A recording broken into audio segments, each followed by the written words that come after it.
ka aduna on fewndi ɗo sa ala ɓarorde a etoto yahande hoorema.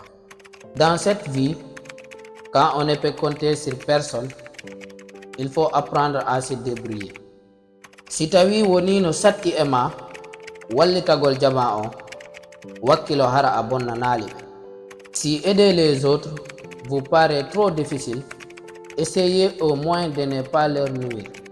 Wata tan ƴinor hay goto, surtout si tawi koye pauvreté jiɓinaɗa. Windan hoorema histoire ma on.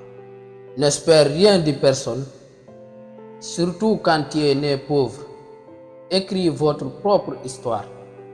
Malgré effort ji ɗi waɗata ɗin fof, a wata weltinde hay goto parce que koye makko wonata. Malgré tous tes efforts, tu ne pourras jamais faire en sorte qu'une personne soit heureuse parce que ça dépend d'elle. Si yehi ha ɓe andi a maayi, fus wata change on tuma ɓe aray ɓe waɗa semblant ɓe walludema.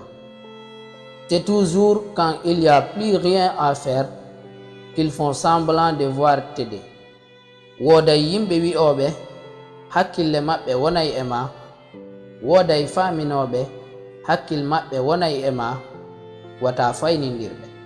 Il y a des gens qui disent qu'ils se soucient de vous. Il y a des gens qui le démontrent. Ne le confondez jamais. Ɗo fop maye, wata yaw hay goto. Nous sommes tous mortels. Ne sous-estime personne. Waɗu ko faalaɗa waɗude kon, yimɓe ɓen ko haalata kon hajuma ala e ɗum. Fais ce que tu veux et ce que les autres en pensent ne devrait pas t'importer. Yiɗu Allah, yiɗirmo sabu giggol tun, a ninsata haynde wotere. Aime Dieu, aime-le tout simplement, tu ne seras jamais déçu. Alors surtout ne rate pas la fin, parce que ko challenge ɗin ɓuri marde nafoore. Donc ndaru vidéo on ha o lanna. Merci. Ɗaɓɓu jam e ma e aduna on, ko heddi kon ala nafoore. Cherche la paix en toi-même et dans le monde. Rien d'autre ne compte. Jokku rêve ji maɗin, iɗa mari sens molanaɗo nangugol ɗi. Suis tes rêves, tu as de très bonnes chances de les atteindre. Foppu yiɗatama, heɓo to tuy yimɓe añuɓe ma, te ɓe fawata ɗum hay nokku. Ala ko wawɗa si wana accepta continue à wura. Tout le monde ne va pas t'aimer. Il y a des gens qui ne t'aimeront pas pour aucune raison. En particulier, tu ne peux que l'accepter et continuer ta vie. O aduna ɗo, a wata etade ha foppu jaɓanama ko haalata kon. Mo be heɓay miijo feere eno yihirta, te mo be etoto piira pour andude ko hombo mari gonga. Tu ne pourras jamais mettre tout le monde d'accord. Chaque personne aura toujours son point de vue et les gens vont continuer à se battre pour définir qui a raison. Mi anda ko jar diplôme honno marɗa, kono si tawi woni waɗoɓe TikTok ɓen no ɓurma salaire, iɗa wawi bugade diplôme ji maɗi ɗi nafata. Jette ton diplôme. Si un utilisateur de TikTok gagne plus d'argent que toi, c'est inutile ce diplôme. Wonugol goto tawaɗo ha fuɗɗitoɗa jokkodirɗe weldiɓe ma fimoɓe ɓen, yarayɓe beere ɓen. Hay goto ɗon ɗetake yara poson, te beere ko poson. Ne laisse jamais ta solitude te faire reprendre contact avec des personnes toxiques. On ne boit pas du poisson parce qu'on a soif. Hiɗa wawi kontinde wona neɗɗo moƴƴo, jom ɓernde laaɓunde, haɗata neɗɗo faalaɗo ma tardinde on raɗoɗamo yaasi. Tu peux être une bonne personne avec une belle âme et continuer à renvoyer les gens de se faire foutre quand c'est nécessaire. Itti hande fodu hoorema ñalande aray, waɗa atteindre objectif ji maɗin fou. Fais-toi la promesse aujourd'hui qu'un jour tu atteindras tes objectifs. Wata hulu wonde goto parce que objectif jini mo be et objectif jimu.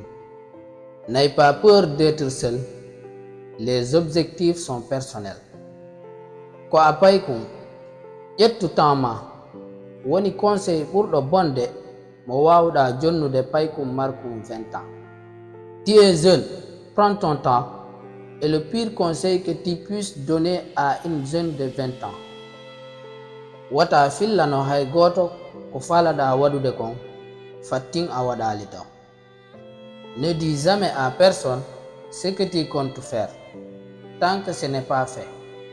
Une minute de pause. Alors, mon gars, si t'as pas encore abonné, si t'es woni abonné taw, abonne, like la vidéo on et partage la vidéo on parce que ko ɗum hokkata chaîne on doole. Wata ƴettu décision siɗa moni.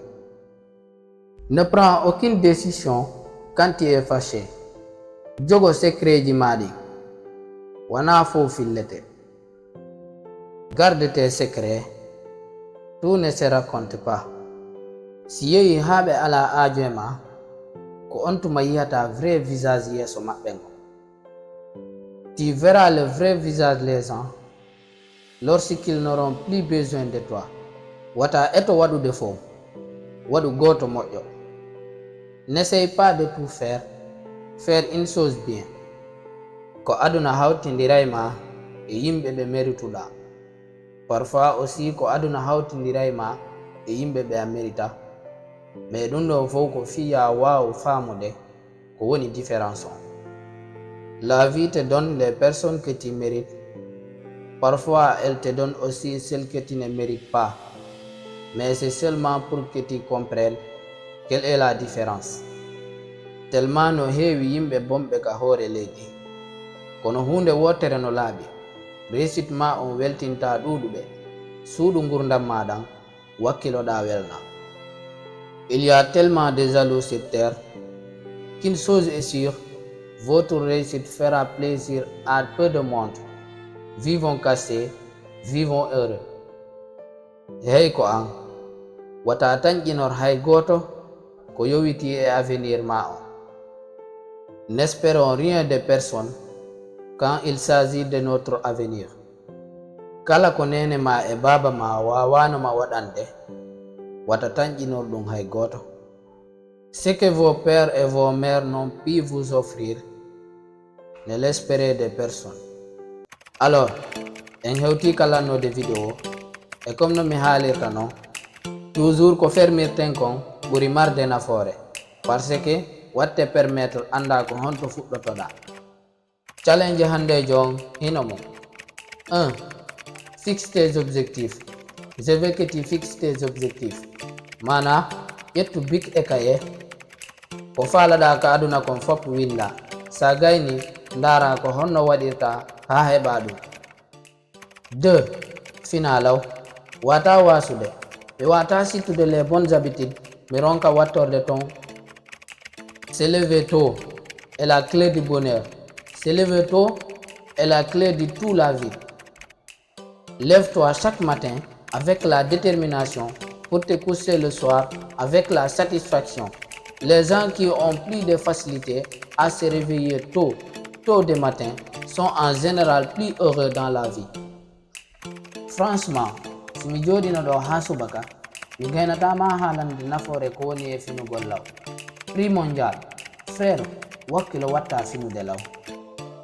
3. Ko duwaɗa wadde kon fof waɗu hande, wata habbo waɗude. Waɗu. Il ne faut jamais rendre ce que l'on peut faire aujourd'hui. Un jour tu réveilleras, tu n'auras aucun temps de faire ce que tu voulais faire. Fais-le donc maintenant. Parce que ñalande aray ko wawnoɗa wadde kon fof a wawata ɗum wadde. Kon wata habbo waɗu kisan kisan.